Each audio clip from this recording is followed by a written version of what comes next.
படிங்க. பழத்தை குறித்து தின்னும் அணி தாலி செய்து பற்ற விடலாம். பட்டம் ஒற்றை காலில் நிற்பேன். கொக்கு பார்த்த உதவும் இருக்க கண் வானத்தில் தோன்றும். நல்லா படிங்க. வானவில் தோன்றும்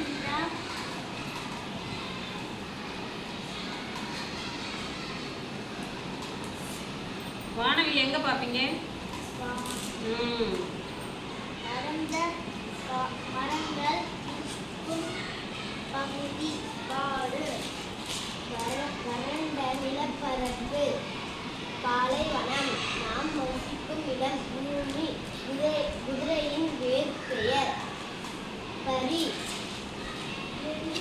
நெஞ்சுள்ளவா நெஞ்சுள்ள ஊர்வன பாம்பு. பொதி சுமக்கு விலங்கு கழுதை.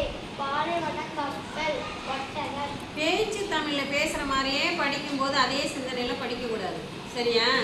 இங்க என்ன நம்ம எழுதியிருக்கோமோ அதை தான் படிக்கணும். நஞ்சுனா என்னது? விஷம். விஷம்ங்கிற பாரு. நஞ்சுனா என்னது? விஷம். பேச்சு வழக்கெல்லாம் நிறைய மாற்றிக்கணும் படிக்கும்போது, சரியா? நீங்கள் வெளியே வீட்டில் வெளியிடங்களில் பேசுகிறதெல்லாம் வேறையாக இருக்கும்.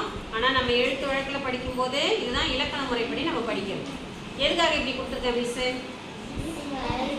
நம்முடைய சிந்தனை திறனை வளர்த்து கொள்வதற்காக. இப்போ இங்கே பிளாங்காக கொடுத்தாச்சு, இங்கே என்னென்ன வரும் அப்படின்னு நம்ம சிந்திச்சு விடையை கண்டுபிடிக்கணும் அப்படிங்கிறதுக்காக அந்த திறனை வளர்ப்பதற்காக இந்த செயல்பாடு, சரியா?